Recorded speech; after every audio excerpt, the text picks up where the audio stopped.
hablando de textos interesantes, pues el de Claudio Magris, ¿no? Que ustedes ya pudieron leer una parte. Si se dieron cuenta, es un texto bellísimo, escrito con mucho sentimiento, pero también con mucha perspicacia, con mucha este, sensibilidad para empezar a descubrir el ambiente, ¿no? Que quizá ese sea un poco el toque del libro de viaje, ¿no? El libro de viaje como sí reflexionar sobre uno mismo, como han sido los otros que hemos estado trabajando, pero esa reflexión es propiciada por el entorno, por lo que está afuera, ¿no? Así que hablaremos un poquito de los libros de viajes, voy a hablar en general, después un poco sobre Magritte y después este, algunas generalidades, podríamos decir, para catalogar o para hablar sobre el género en sí mismo, ¿no? Como este subgénero más bien en sí mismo. Bueno, es necesario decir una cosa. Los libros de viajes surgieron en su momento, la mayoría de las veces, o casi siempre, y más cuando hablamos de la antigüedad, surgen con una intención y un propósito. Y ustedes ya saben cuál es esa intención. La intención es registrar lo que me pasa en un viaje, ¿no? Así de simple como sucede, como suena, ¿no? Lo que quiero es nada más ir registrando lo que veo y cómo lo veo. De ahí, el libro de viajes empezó a tratarse, o con el paso del tiempo obtuvo un valor de documento, ¿no? Es decir, eh, no es nada, desde el inicio no nace como un testimonio, como un documento, sino que al inicio lo único que yo pretendo es, cuando escribo un libro de viajes, es registrar mi viaje, ¿no?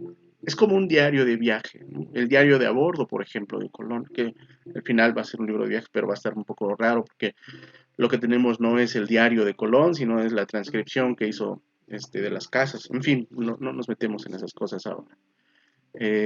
Pero poco a poco con el tiempo y según lo que uno va registrando en los libros de viajes, obviamente van adquiriendo un valor documental. El libro se convierte en un testimonio histórico de las cosas, ¿no? De lo que el sujeto ve, el viajero en este caso va viendo, va registrando, ¿no? Ah, obviamente este valor documental es muy importante porque no nada más podría dar cuenta de una visión personal, sino que también nos puede empezar a ayudar a ir registrando este, algunas, el valor que tienen las personas, las cosas, las costumbres de los lugares a donde se llega, ¿no? Incluso sirve también para registrar avistamientos de seres por primera vez. Ustedes recordarán, por ejemplo, ustedes tienen una imagen muy clara del unicornio, quizá, ¿no? Casi todos tenemos o nacemos, bueno, no nacemos, pero al final cuando vamos creciendo nos dan una imagen del unicornio, ¿no? El unicornio es blanco y dicen los bestiarios, es blanco con un cuerno y para atraparlo, bueno, solamente lo puede hacer una doncella virgen, ¿no? Y la doncella tiene que estar en un lugar ahí donde pueden llegar los unicornios y el unicornio al ver que esa es una doncella, solito va a ir hacia ella y la va a ver. En cambio, Marco Polo viaja y Marco Polo empieza a ver varias cosas y empieza a desmentir esas cosas, ¿no? Y, y Marco Polo entonces registra también esta idea de los unicornios, pero obviamente no es nada de lo que se parece a lo que nosotros hemos pensado que son los unicornios, ¿no? Que incluso ya en su tiempo era muy diferente, ¿no? Vean, por ejemplo, su descripción. Dice, en el reino de Basmán abundan los unicornios. Para quien no lo sepa, son animales un poco más pequeños que los elefantes. Se parecen a estos en las patas y a los búfalos por la piel. En medio de la frente tienen un gran cuerno negro, pero lejos de lo que podría pensarse, no lo utilizan para atacar a sus enemigos, sino que usan la lengua y las rodillas, porque debéis saber que en la lengua tienen potentísimas espinas, y cuando quieren atacar, tiran a su víctima al suelo, le sujetan con las rodillas y después la hieren con la potentísima lengua. La cabeza del unicornio es como la de los jabalíes, y la llevan continuamente inclinada hacia abajo. Permanecen gustosamente entre el barro y el fango de los lagos. Ah, esta descripción no es para nada lo que nosotros podríamos pensar de un unicornio, ¿no? Es más bien la descripción de un rinoceronte. Y efectivamente hay algunos que dicen que lo que él vio no era un unicornio, sino más bien un rinoceronte. Pero si nos ponemos a pensar en lo que significa unicornio y vemos al rinoceronte, quizá tienen razón. En fin, esto pues, la intención de Marco Polo, por poner un ejemplo, era nada más registrar sus viajes. Con el paso del tiempo, esto se convirtió en un valor documental y lo mismo sucederá con otros textos, ¿de acuerdo? Incluso vean a Claudio Magris, que incluso él mismo va diciendo, bueno, yo no tenía idea de lo que iba a pasar con estos lugares a los que estoy visitando en Europa del Este, con la caída del muro y bla, bla, bla, y vean ahora, a la distancia puedo decir muchas cosas, ¿no? Bueno, vamos a seguir porque está haciendo mucho tiempo. El relato de viaje también podemos decir es un relato parcial e incompleto, ¿de acuerdo? ¿Qué quiere decir que sea un relato parcial e incompleto? Bueno, simple y sencillamente quiere decir que nosotros, a pesar de que terminamos el viaje, nuestras impresiones sobre el viaje son completamente parciales, no tenemos la distancia suficiente como para decir esto es lo que sucederá o esto es lo que yo puedo obtener de este viaje, porque ya lo vieron con Magris, ¿no? A la distancia dice, ha pasado que he tenido que quizá este, rectificar algunas cosas, ¿no? Incluso tanto históricas como personales, ¿no? Entonces, y en la medida en el que el viajero siempre está de paso, eh, y que la convivencia que él tiene con las personas, incluso con los lugares, siempre es limitada y circunstancial, en esa medida tenemos siempre un relato incompleto. Nunca vamos a tener un libro de viajes completo. Entiendan el mensaje, no es que no estén terminados los libros de viaje, quiere decir que no están terminadas de pronto las impresiones, las verdades que se dicen de ese texto, las relaciones que vas teniendo con ese lugar, ajá, van cambiando de sobremanera. El libro de viajes es hijo al final de su tiempo y todas las impresiones que tengas ahí serán debidas a ese tiempo. Las impresiones que vas vertiendo en ese lugar son, en ese libro, son en ese tiempo nada más. ¿De acuerdo? Eh, Obviamente, como les decía, si bien es cierto que obedecen los libros de viaje a una intención concreta, a un propósito concreto, también es cierto que y esta es plasmar la experiencia aventurera, ¿no? El propósito es ese, precisamente, plasmar nuestra experiencia aventurera.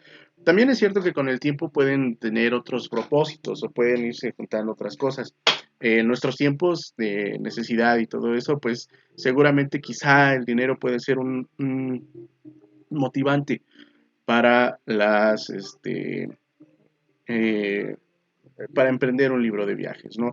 Vamos, y un libro de viajes que en la actualidad también podría estar en los blogs, ¿no? Hay blogs de viajes muy interesantes, pero muchos de ellos también están motivados por el dinero.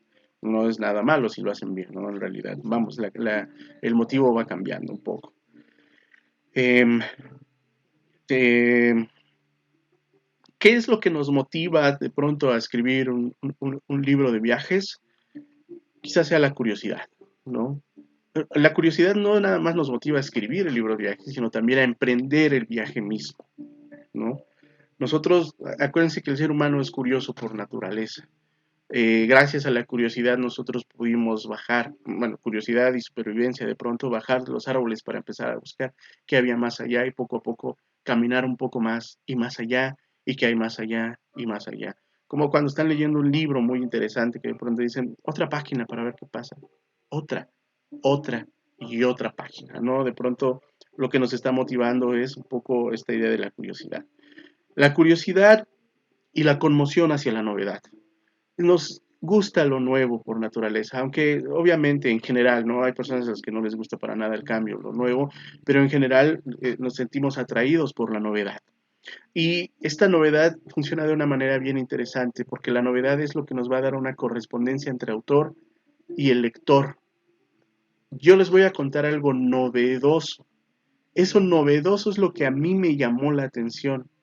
Y lo voy a contar de manera también novedosa, de manera tal que a ti esa novedad te llame la atención como lector. Y luego entonces es la novedad, el lugar de correspondencia entre autor y lector en un libro de viajes, ¿no? Obviamente, también el libro de viajes nos ofrece la idea del conocimiento. Nosotros vamos y conocemos muchos lugares y al mismo tiempo que conocemos lugares, conocemos gente, conocemos costumbres, conocemos maneras diferentes de hacer lo mismo que nosotros tenemos. Conocemos también cosas que antes no sabíamos que existían y, en definitiva, el conocimiento mismo de la experiencia viajera. Incluso si ustedes viajan, no es lo mismo viajar de pronto al norte y viajar a Monterrey que viajar hacia el sur o hacia el sureste, viajar a San Juan, San Cristóbal de las Casas, perdón, ¿no? San Juan Chamula. Es decir, va a haber experiencias distintas y todo eso al final nos va a empezar a llenar, a llenar, a llenar de conocimientos, de pronto. El viajero siempre va a recoger su experiencia en ese libro de viajes. Es una experiencia adquirida y obviamente la va a tratar según su capacidad, su formación intelectual. Eso es algo que también Claudio Magri toca y es una constante también en nuestros libros de viajes, ¿no? La formación intelectual del viajero siempre va a estar, siempre va a determinar la manera en que nos va a contar las cosas.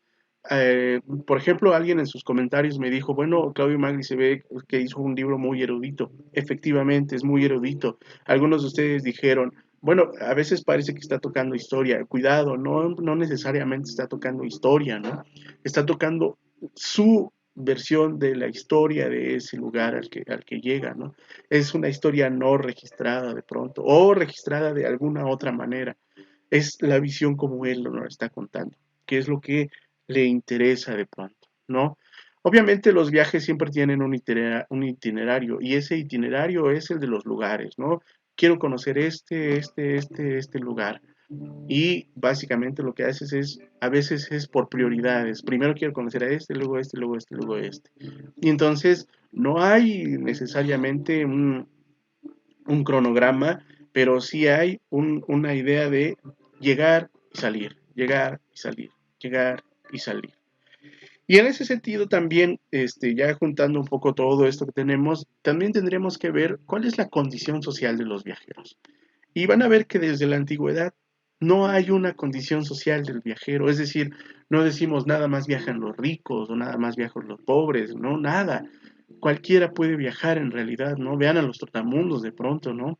Pero vean a Marco Polo, también había reyes que viajaban, también hay frailes mendicantes, también hay gente rica, embajadores.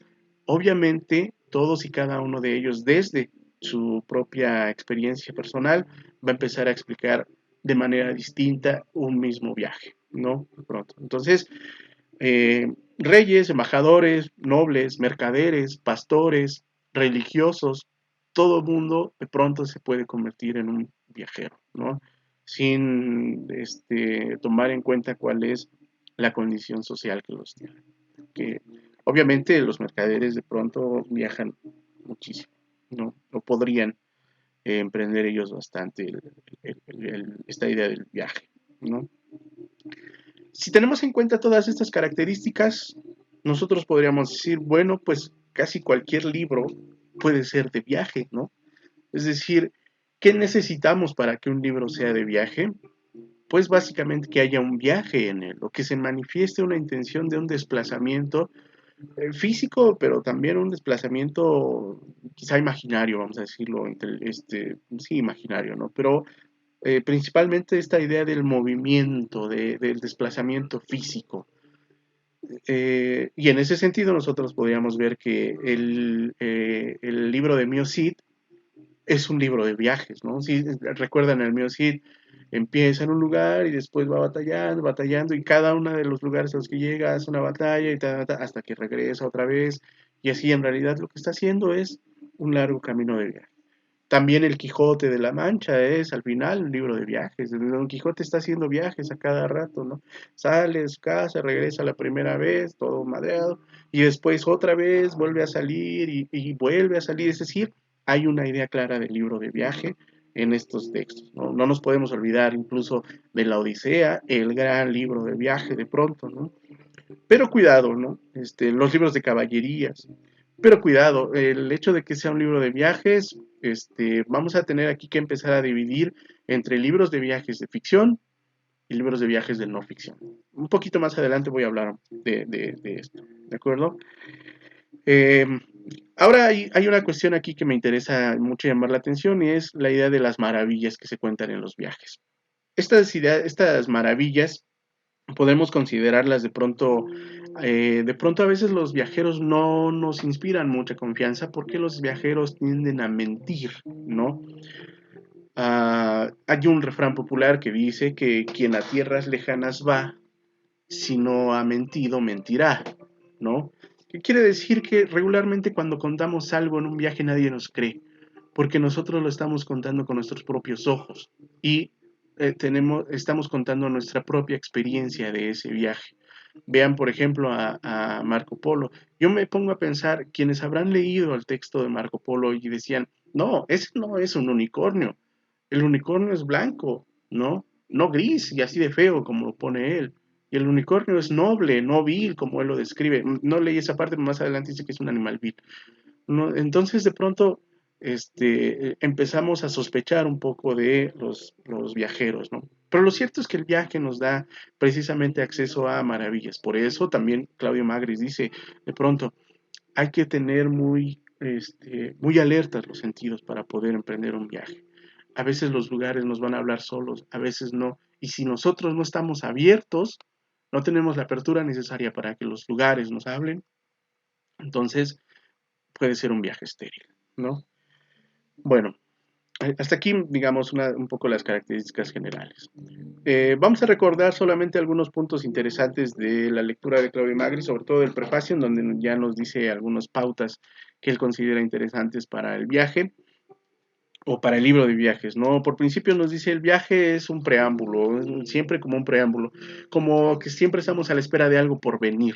Y precisamente eso es el viaje, ¿no? Nosotros tenemos muchas expectativas con los viajes. Vamos a ir de vacaciones, vamos a donde sea, ¿no? De pronto el destino por antonomasia, vamos de vacaciones a la playa, tienes una expectativa de ese viaje, una expectativa que no sabes si se va a cumplir o no se va a cumplir, pero siempre es algo que nosotros estamos esperando. Incluso ya una vez que se ha hecho, que ya estás en ese lugar, sigues esperando algo y algo y algo. Siempre nos dice incluso el propio Magris, una idea de esperar y esperar y esperar a que algo empiece a suceder de pronto. Y en ese sentido, Claudio Magris lo está relacionando el viaje con la idea de la escritura, ¿no? Él dice, el viaje como la existencia siempre va recomenzando, pero igual la escritura que siempre está recomenzando, ¿no? Siempre se recomienza. Y Claudio Magris estaría hablando también de una idea de viajar por viajar, ¿no? No viajar para llegar, sino viajar para llegar lo más tarde posible. O quizá para no llegar posiblemente nunca. Esto también tiene un poco que ver con esta idea del tiempo. Para Magris, el viaje es sumergirse en el presente, ¿no?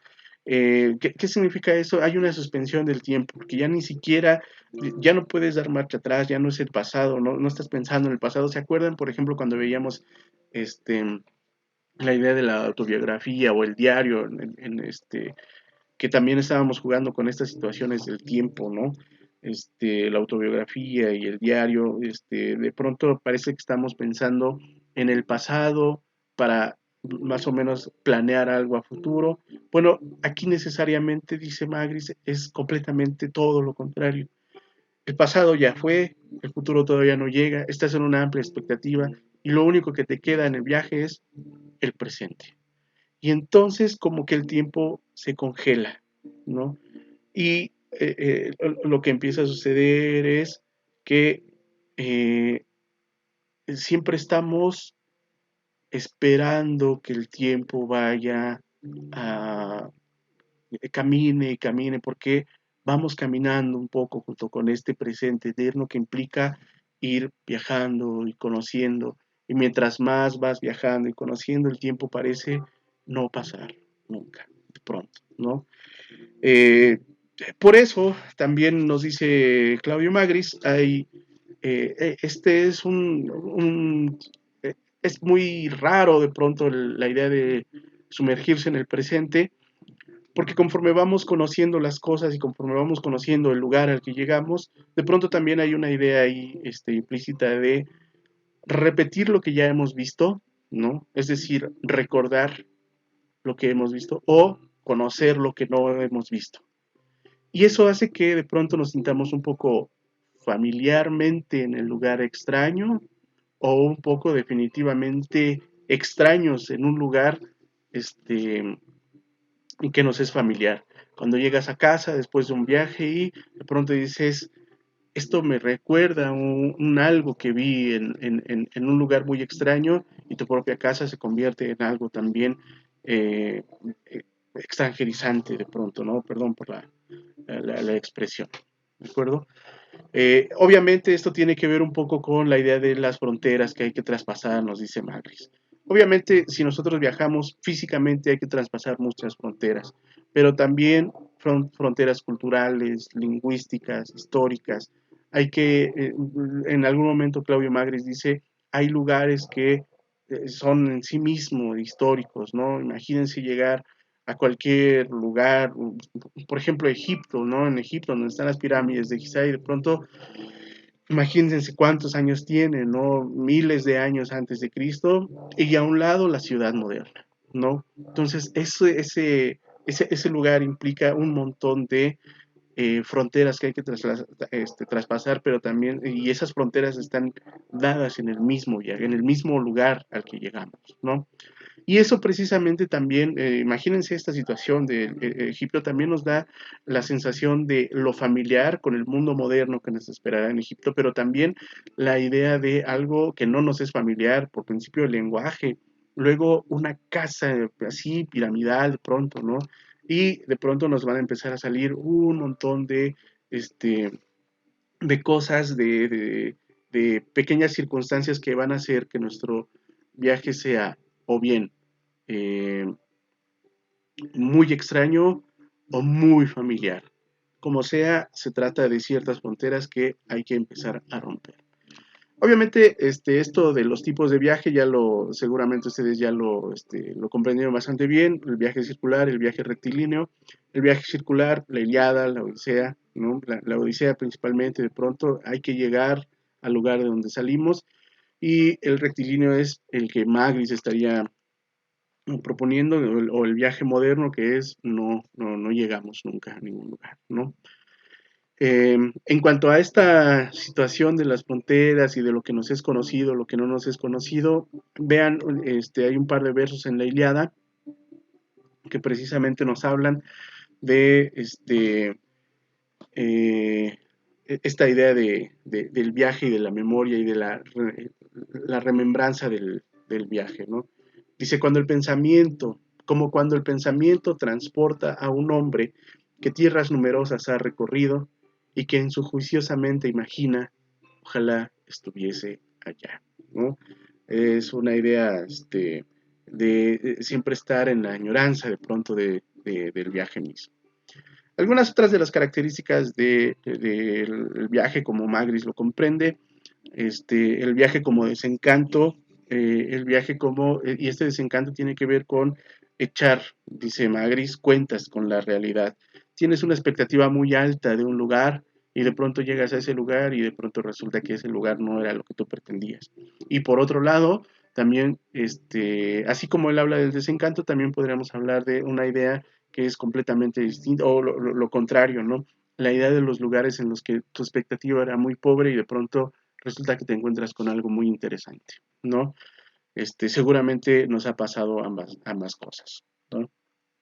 Eh, La idea del espacio, el espacio, acuérdense que en este prefacio Claudio Magri siempre va haciendo un cruce entre literatura de viajes y la escritura, ¿no? De pronto el viaje, la escritura es un viaje de pronto que siempre nos tiene a la expectativa, esta escritura precisamente es un eterno presente, un estirar el presente, que no va pasando ni nada, ¿no? De pronto. Y y es precisamente lo que de pronto a él le interesa. En esta cuestión, en cuanto al espacio, ya habíamos hablado un poquito, el viaje o los lugares a los que llegamos, no nada más llegamos a un lugar y ese lugar ya es el que constituye su presente. En realidad llegamos a los lugares a los que llegamos, tienen todo un proceso histórico que han sabido resolver o no han sabido resolver. Y en ese sentido, nos dice Claudio Magris, también el viaje es inmoral. Es inmoral y es cruel porque el viajero no se involucra, ¿no? El viajero eh, no se involucra con nada con lo que esté pasando. ¿Eh? Puede estar pasando la historia, un momento clave o definitorio de la historia de un lugar y el viajero en realidad no lo va a comprender. Y es inmoral porque el viajero ni conoce la historia a fondo y tampoco tiene la lejanía como empezar a criticar qué es lo bueno, qué es lo malo cuando llega a un lugar, no tiene toda una carga de conocimientos históricos, en qué bando nos vamos a poner, en fin, ¿no? Un poco ahí en cuanto a lo político, pero también en cuanto a que nosotros solamente, o los viajeros, perdón, más bien, los viajeros solamente van de paso siempre, ¿no? No se involucran, lo único que hacen es aprovecharse. Por ejemplo, incluso vean esta cuestión inmoral y de crueldad que platica Magris, que nosotros podemos trasladarla a la elección del viaje, ¿no? ¿A dónde vamos? Vamos a Argentina. ¿Por qué Argentina? Porque su moneda está devaluada, ¿no? Es decir, de pronto nos vamos a empezar a aprovechar de algunas circunstancias de los países a los que llegamos, ¿no? Vamos a tal lugar porque allá nos alcanza más el dinero. Incluso, este, quizá de los latinoamericanos o de México para otros lugares suena un poco más raro, pero seguramente los países más, que ofrecen a sus ciudadanos más solvencia, seguramente es lo que decide, ¿no? De pronto, dónde vamos, donde nos rinda más, donde podamos estar más tiempo con el menor dinero posible. Obviamente esta idea del viaje también le da al viajero una idea de justicia y de injusticia, pero no podemos hacer mucho más de pronto, ¿no? Y por último, esta idea de los lugares, hay lugares que hablan y hay lugares que callan. De pronto aquí se va a ver una circunstancia bien extraña. Los lugares que hablan y que de pronto tú no sabes cómo procesar esta idea de lo que te quieren decir esos viajes y de pronto tu viaje se convierte en una derrota personal. Y hay lugares que callan y a pesar de que callan, tú sabes de pronto descifrar las claves que te pueden dar, ¿no?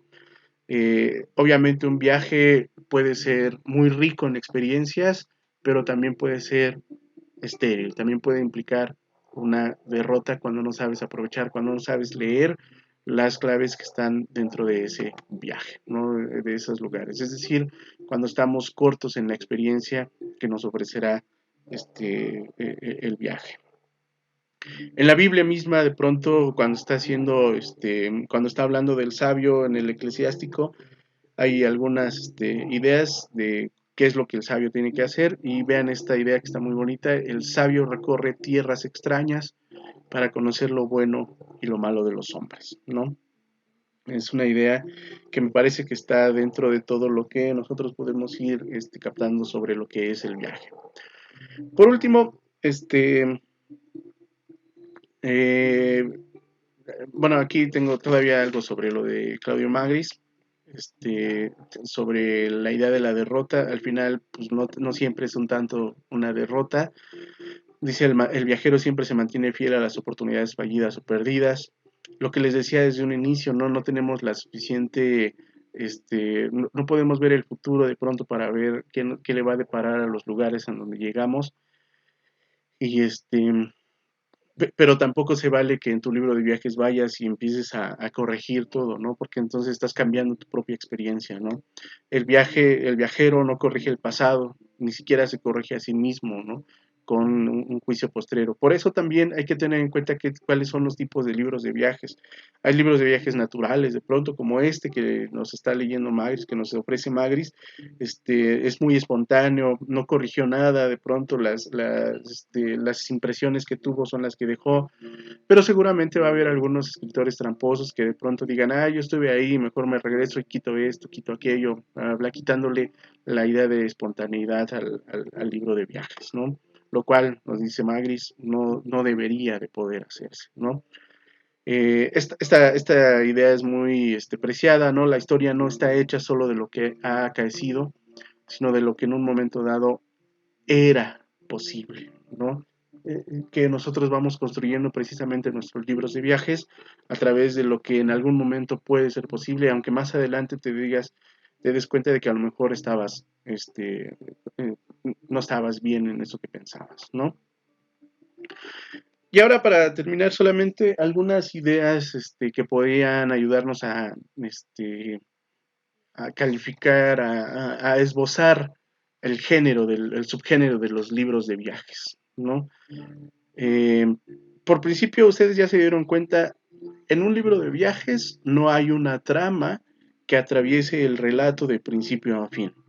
Una característica entonces es la inexistencia de la trama en el relato, ¿no? ¿Cuál es el hilo narrativo? El viaje mismo. Y es un viaje, es un hilo de pronto a veces muy delgado, que puede romperse, estirarse, que no llega a romperse, pero se estira mucho, porque el viaje de pronto se suspende. Se suspende porque empiezas a hablar mucho de un lugar, de una ciudad, de una persona, y entonces ahí el viaje se suspendió. Pero de pronto vas en otro capítulo y empiezas a seguir otra vez el hilo del viaje y otra vez, y entonces es un estira y afloje con ese único motor que es el viaje en todo el libro. Vean el libro de Claudio Marlis, ¿no? Eh, entonces no hay necesariamente una trama que atraviese el relato de principio a fin, sino que lo va haciendo de manera espontánea conforme van ocurriéndole las cosas, las situaciones, cómo se va enfrentando a las circunstancias el viajero. En ese sentido, obviamente, si no hay trama, no esperemos un desenlace lógico, un desenlace normal, ¿no? Eh, ¿Cómo si no hay trama, de pronto, ¿no? Las tramas que hay se van desenvolviendo en los mismos episodios que nos van narrando. Un personaje muere, alguien nace, los desenlaces son tan naturales de pronto como la vida, ¿no? En ese sentido también es un poco justificado que las circunstancias puedan no tener una conexión unas con otras de pronto, ¿no? Y porque, lo repito, la única conexión es el viaje, ¿no? Bien, también en ese sentido tenemos que ver que si hay algo que le importa al viaje después del viaje mismo, es la prioridad que se le da al espacio, al orden espacial, ¿no? El espacio lo que hace es crear la verdadera estructura narrativa con todas las referencias que nosotros tenemos en los espacios a los que llegamos. Y esas referencias pueden ser políticas, lingüísticas, culturales, históricas, en fin, ¿no? Todas las descripciones de los lugares a los que hemos llegado, los que vamos recorriendo, y dentro de esos lugares, otros lugares que vamos buscando. Eso quizá es lo único que podría ir a la par del viaje y porque es parte del viaje mismo, lo que va dándole un poco de idea a la trama, ¿no? Obviamente para eso nosotros este, vamos recurriendo a figuras retóricas, ¿no? Utilizamos la prosopografía, la etopeya, utilizamos la cronografía o el cronograma para poder ir plasmando nuestras ideas más o menos en un cierto orden. En el orden, la mayoría de las veces, como es un cronograma, eh, en el orden en el que nosotros nos ha sucedido. Pero ese cronograma muchas veces también está dado por la topografía, ¿no? Por los lugares a los que vamos visitando, por toda esta idea, ¿no? Es decir, no, si recurrimos a figuras retóricas muy de la literatura para empezar, y pues, en todo caso de la retórica, para la construcción de nuestro libro de viajes, ¿no? Esto obviamente es cuestión de la voluntad literaria que tiene el autor. Obviamente un autor como Claudio Magris, que ya lo vimos, él es novelista, pero también se ha dedicado a las memorias, a los libros de viajes, entonces tiene dominada la técnica de pronto de la literatura y la aplica muy bien a sus textos. Y esa sería precisamente otra de las características de los libros de viajes. Hay una intencionalidad literaria en el género, no nada más con el uso de las figuras retóricas, ¿no? Sino también con este, la cercanía que los autores pueden tener con tratar de darle una forma este, atractiva a su relato, ¿no? Y en ese sentido empezamos a pensar más bien en estrategias literarias. Uh-huh. Eh, Obviamente esto hace que los libros de viajes tengan dos caras. Por un lado, una cara literaria y por otro lado, una cara documental, ¿no? Un libro de viajes, en el sentido en el que estamos hablando, no va a haber prioridad una sobre otra. Ambas son igual de interesantes y de intensas. Son literarias. Vean el texto de Claudio Magris, documentalmente es muy bueno, pero literariamente también, ¿no? Hay muchos ejemplos que podemos este, sacar. Otra de las características que podemos tener es precisamente que nuestro texto no tiene un género muy claro, ¿no? A veces puede estar entre la autobiografía, la historia, la memoria, pero también nos puede contar un poco la descripción del lugar, por lo tanto ya estaríamos en la prosopografía, en la epopeya, en fin, podemos meter pedazos de cartas, podemos meter canciones, poemas, podemos meter un montón de cosas y de pronto la delimitación del género va a ser un poco clara, ¿no? Es decir, hay un carácter fronterizo de los libros de viajes, ¿no? Como la mayoría de los textos que nosotros estamos leyendo en este curso, ¿no? Esa, esa característica también la comparte con su carácter testimonial. También los otros géneros que hemos leído tienen un carácter testimonial y el libro de viajes no es la excepción, ¿de acuerdo? Lo que nosotros hacemos es plasmar lo que hemos visto, el testimonio, somos testigos de lo que ha sucedido y lo que hacemos es plasmar precisamente ese testimonio. Uh-huh. Este, Obviamente, en ese sentido, los libros de viajes, los relatos de viajes, dicen objetivamente lo que yo he visto. Y este objetivo ya sabemos que es lo más subjetivo posible. Es decir, yo trato de contar lo que vi, lo que verdaderamente vi, pero como yo lo vi. ¿De acuerdo? Esa sería. Y una última característica que es muy importante y que no se nos tiene que olvidar nunca, porque por ahí con esto contestaría algunas de las preguntas que ustedes me hicieron llegar en su momento en la semana de los libros de viajes, y es, recuerden, los libros de viajes tienen una condición de que son factuales, ¿de acuerdo? ¿Qué quiere decir factuales? Que hablan de la realidad. ¿Mm? Y en ese sentido, yo podría decirles que la literatura de viajes es muy amplia como un subgénero de pronto. Pero esta literatura de viajes podemos dividirla en dos. Las novelas de viaje, que son ficcionales, y los relatos de viaje, que son factuales. O los libros de viajes, como nosotros lo hemos visto. ¿De acuerdo? Estos libros de viajes son los que nos interesan a nosotros. No todas las obras literarias que incluyen viajes pertenecen al relato de viajes, ¿no? Como ya hace ratito les decía, ¿qué se necesita para que sea un libro de viajes? Principalmente que hablen de viajes. Pero ojo, algunas estarían más bien del lado de la novela de viaje. Una que me llamó la atención porque dos, tres personas la citaron y fueron dos, tres personas también las que me comentaron por los medios, por Facebook principalmente, es En el camino, ¿no? De Jack Kerouac. No, no es un libro de viajes, es una novela de viajes. Si ustedes se dan cuenta, esa novela, ¿qué es lo principal que nos ha dicho Philippe Lejeune, para ser considerada esta idea eh, del pacto autobiográfico que se establece incluso aquí en textos como los libros de viajes? La correspondencia entre el autor, el narrador y el personaje. Y en el caso de la novela En el Camino no hay esa correspondencia. Después sacaron una versión en donde ya cambiaron los nombres, pero en principio eso no estaba, ¿de acuerdo? Luego entonces no es una novela, no es, perdón, un relato de viajes, sino más bien clasifica como una novela de viajes. Es decir, está del lado de lo ficcional, no del lado de lo factual, ¿de acuerdo? Este, entonces ahí hay que tener mucho cuidado con esa idea. Obviamente esto de lo factual, según la época, va a cambiar mucho. Citaba hace ratito a Marco Polo y obviamente es un gran ejemplo porque Marco Polo es uno de los primeros que empieza a hablar ya en un libro de viajes de pronto y que nosotros ya consideramos un libro de viajes que con todas sus características. Pero el asunto es que también mucho de lo que hay ahí es ficcional. ¿Dónde está el deslinde? Uf, va a ser tan difícil como empezar a deslindar también precisamente lo que nos dice alguien en su autobiografía de lo que cuando lo contrastamos con la biografía de ese mismo alguien, ¿no? De pronto.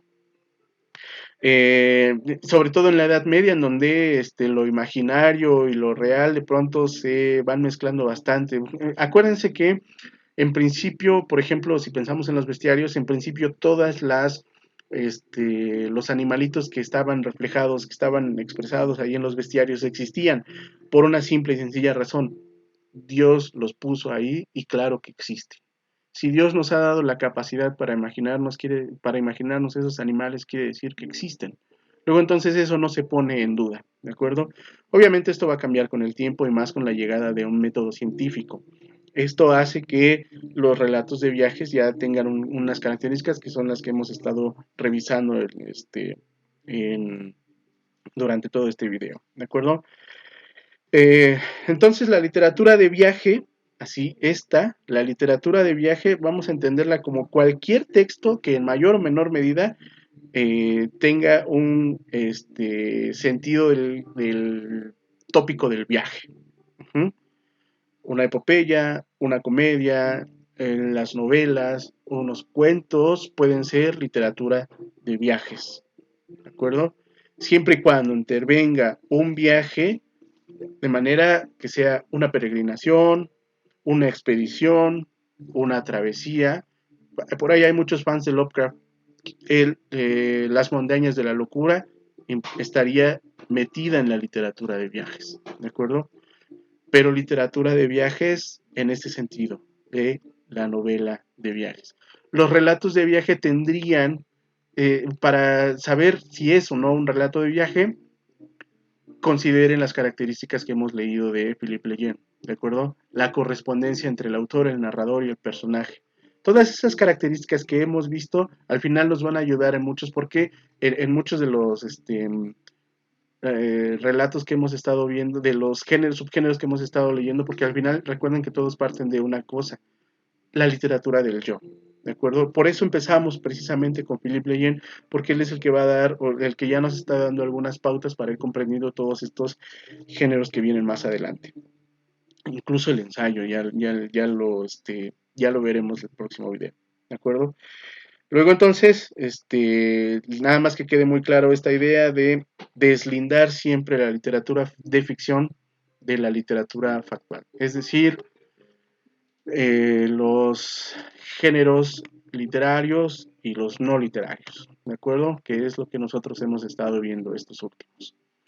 Creo que hasta aquí sería todo lo de esta semana.